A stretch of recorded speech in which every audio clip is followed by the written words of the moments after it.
ایک طرف ہم بریک سے پہلے جو ذکر کر رہے تھے کہ پاکستان کی جو اکنامک گروتھ ہے وہ کچھ بھی نہیں ہے، لیکن دوسری طرف جو وفاقی گورنمنٹ ہے وہ بڑے بڑے منصوبے جو ہیں ان کی منظوری دے رہی ہے، اور ایک اور منصوبہ جس کی انہوں نے اب منظوری دی ہے، ایک نئی موٹر وے جو بنانے جا رہے ہیں وہ لاہور ساہیوال بہاول نگر، اس کی منظوری جو ہے وفاقی گورنمنٹ جو ہے اس پروسیس میں انہوں نے دی ہے.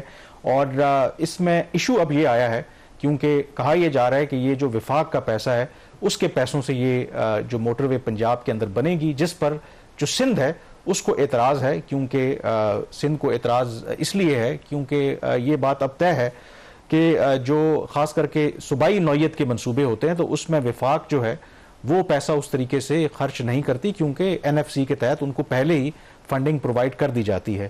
تو ڈو یو تھنک کہ یہاں پر جو سندھ کا آبجیکشن ہے وہ لیجٹمیٹ ہے، کیونکہ ان کا یہ ماننا ہے کہ جو سکر حیدرآباد جو موٹر وے کا لنک رہ گیا ابھی تک بنا نہیں ہے، ملتان تک تو اسلام آباد سے ملتان تک تو بنی ہوئی ہے، اس پر پہلے کام ہونا چاہیے، تو اس کے بجائے جو وفاقی گورنمنٹ ہے وہ زیادہ انٹرسٹڈ ہے پنجاب سینٹرک جو منصوبے. دیکھیں یہ پی ایم ایل این کے اوپر ہمیشہ سے الزام رہا ہے کہ ان کی جو پالیسیز ہیں، ان کے جو پروجیکٹس ہیں وہ پنجاب کو فائدہ دیتے ہیں. اگر چائنا پاکستان اکنامک کوریڈور کا بھی آپ دیکھیں، اس وقت بھی جو میجر انفراسٹرکچر کے پروجیکٹس تھے، جو آپ کی میٹرو لائن تھی وہ لاہور کے لیے $1.5 ارب کا پروجیکٹ کیا گیا.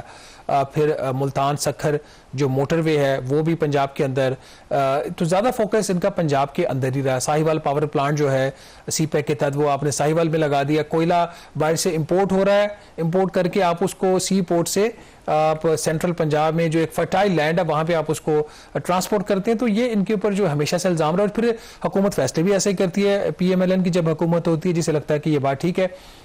سندھ کا اعتراض جائز ہے. سندھ کا تو خیر ایک اعتراض تو ان کا یہ ہے نا کہ حیدرآباد سکھر جو موٹر وے ہے، دیکھیں اگر آپ پشاور سے شروع ہوں اور کراچی جائیں تو بیچ میں جو مسنگ لنک ہے وہ سکھر اور حیدرآباد کا ہے. اس کے ساری موٹر ویز بنی ہوئی ہے، پشاور آنورڈ ساری موٹر وے بنی ہوئی ہے. اسلام آباد سے سکھر تک آپ 8.5 گھنٹے میں 9 گھنٹے میں بڑے آرام سے پہنچ جاتے ہو.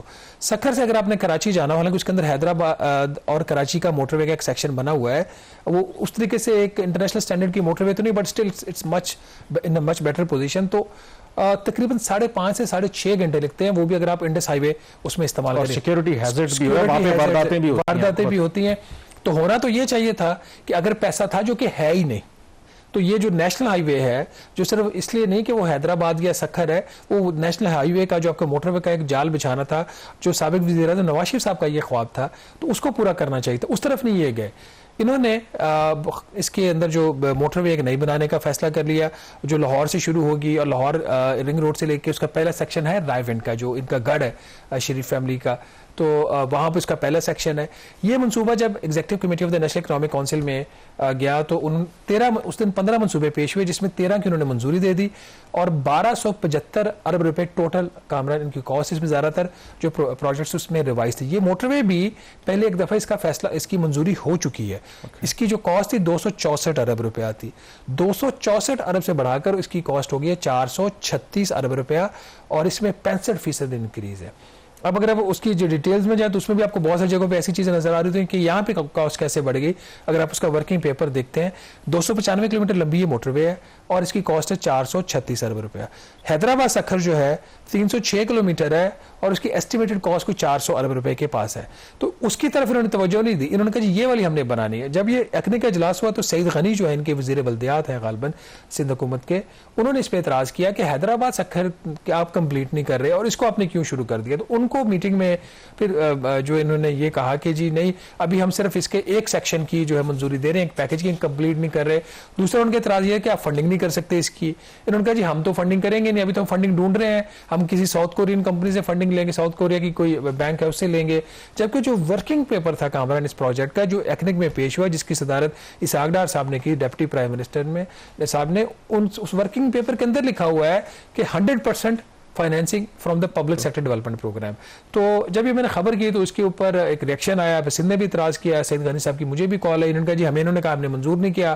میں نے کہا جو پریس اسٹیٹمنٹ آئی ہے ڈپٹی پرائم منسٹر کے آفس سے، اس میں تو لکھا ہوا ہے کہ جی ہم نے جو 13 منصوبے ہیں 1275 ارب کے وہ ہم نے منظور کر دیے. میں نے کہا اگر آپ 436 ارب کاسٹ اس میں مائنس کر دو تو یہ تو 850 ارب کی باقی کاسٹ بچتی ہے. تو یہ اپروو انہوں نے کر دیا ہے. احسن اقبال صاحب کا مجھے میسج آیا جو پلاننگ منسٹر کہ جی ہم نے صرف اس کا ایک پیکج جو ہے اس کی منظوری دی ہے. اب اگر آپ ڈیٹیلز میں جائیں کامران پروجیکٹ کے اوپر کام شروع ہو چکا ہے. FWO جو ہے لوئسٹ بڈر ہے اس کیس میں, اور انہوں نے ایک سیکشن جو ہے اس کے لیے لوئسٹ بڈ کیا, غالباً یہی جو لاہور رنگ روڈ سے لے کے رائے گنج جو ہے ان کا وہاں تک کا غالباً یہ 18.5 کلومیٹر کا سیکشن ہے. 90% اس کی زمین بھی خریدی جا چکی ہے, اور 17.5 ارب روپے کی لاگت سے اس پر کام بھی شروع ہوگا. جو ایکنک نے ان کو کہا ہے نیشنل ہائی وے اتھارٹی کو جو پروجیکٹ اس کو ایگزیکیوٹ کروا رہا ہے, کہ آپ دیکھ لیں کہ اگر پنجاب اس میں 50% فائنینسنگ کر دے. کامران یہ 50% فائنینسنگ کا فیصلہ بھی غلط ہے, کیونکہ جو نیشنل فسکل پیکٹ سائن کیا ہے IMF کے کہنے کے اوپر, وفاق نے چاروں صوبائی حکومتوں نے سوشل پروٹیکشن, ہیلتھ, ایجوکیشن اور پروینشل نیچر کے جو انفراسٹرکچر پروجیکٹس ہیں وہ صوبے کا کام ہے. تو اگر یہ صوبے کا کام ہے تو پھر وفاقی حکومت کیوں خود نیشنل فسکل پیکٹ کی خلاف ورزی کر رہی ہے؟ 50% بھی کیوں؟ آپ 1% بھی نہیں دے سکتے. اور آپ نے کیسے اس کا جو ایک پہلا جو سیکشن ہے اس کا آپ نے FW کو اس کا وہ لوئسٹ بڈر بھی ڈکلیئر ہو گیا, وہاں پہ زمین بھی خرید لی گئی, اور اب آپ کہہ رہے ہیں جی کہ نہیں ہم نے تو ابھی اس کا پہلے ایک سیکشن کی کر رہے ہیں, پھر دیکھیں گے فنڈنگ ہوگی نہیں ہوگی.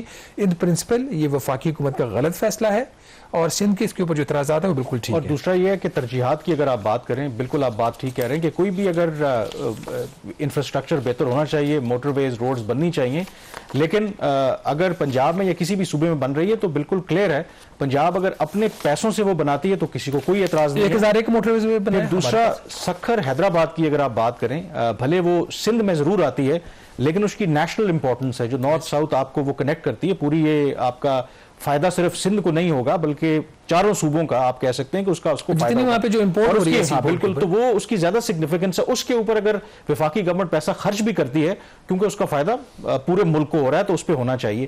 تو یہ جو اگر بات ہو ہی رہی ہے تو یہ جو سکھر حیدرآباد والا معاملہ یہ کہاں پھنسا ہوا ہے, اتنا امپورٹنٹ یہ منصوبہ ہے. آپ دیکھیں نا اس کے اوپر پنگ پونگ ایک چل رہا ہے PTI کی گورنمنٹ کے ٹائم پہ. پہلے اس کو PSDP سے فنڈ کرنے کا فیصلہ کیا گیا, پھر کہا کہ نہیں پبلک پرائیویٹ پارٹنرشپ میں, پھر اس کا انہوں نے PPA کے تحت اس کی کوئی کمپیریٹو بڈنگ بھی ہوئی, اس میں ایک پارٹی نے بڈ کیا, شارٹ لسٹ ہو گئی, وہ پھر اس نے ارنسٹ منی جمع نہیں کروائی.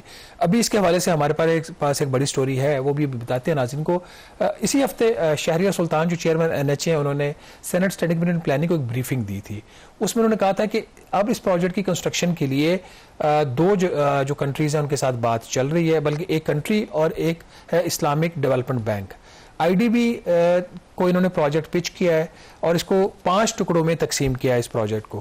تو IDB نے انیشیلی انہوں نے 2 جو اس کے جو پیکیجز ہیں اس میں انٹرسٹ شو کیا, 3 پیکیجز کے اوپر ابھی بھی وہ تیار نہیں ہے. بٹ جو خبر ہے ناظرین اب آپ کو دینے جا رہے ہیں کہ آذربائیجان جو ایک سینٹرل ایشیا کا جو ایک ملک ہے, آذربائیجان نے کو بھی پاکستان نے یہ پروجیکٹ آفر کیا کہ آپ اس کے لیے فنڈنگ کریں.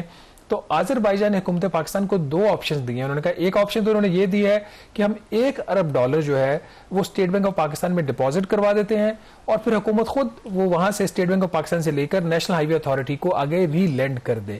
دوسری آپشن انہوں نے یہ دی ہے کہ یہ جو ٹوٹل پروجیکٹ کی کاسٹ تقریباً 400 ارب روپیہ ہے, تو انہوں نے کہا جی کہ 2 جو سیکشنز جو ہیں وہ اسلامک ڈیولپمنٹ بینک جو کر رہا ہے, اور جو باقی 3 سیکشنز ہیں وہ آذربائیجان اس کو فائنینس کر سکتا ہے. اس حوالے سے کچھ اہم ان کے جو میٹنگز ہیں وہ اگلے ہفتے یا اپریل کے فرسٹ ویک میں ایکسپیکٹڈ ہے, لیکن ابھی تک کی یہ ڈیولپمنٹ ہے کہ آذربائیجان نے انٹرسٹ شو کیا ہے اس کے اندر, بٹ وہ ابھی اس کی جو ڈیٹیلز ہیں وہ طے ہونا باقی ہیں. اسی ہفتے ایک اجلاس ہوا تھا deputy prime minister Ishaq Dar صاحب کے پاس, اس میں یہ ڈسکشن میں یہ پوائنٹ آیا ہے کہ کیا آذربائیجان سے جو $1 ارب کیش ڈپازٹ کی صورت میں لے کے اسٹیٹ بینک میں رکھوا لیا جائے, کیونکہ وہاں سے جو ریزروز ہیں وہ بھی بڑھ جائیں گے, اور پھر اس کے اگینسٹ جو روپی کور ہے وہ NHA کو دے دیا جائے. لیکن وزارت خزانہ کو اس کے اوپر اعتراض ہے. انہوں نے کہا جی ہم یہ $1 ارب کا قرضہ ایک سڑک بنانے کے لیے نہیں لے سکتے.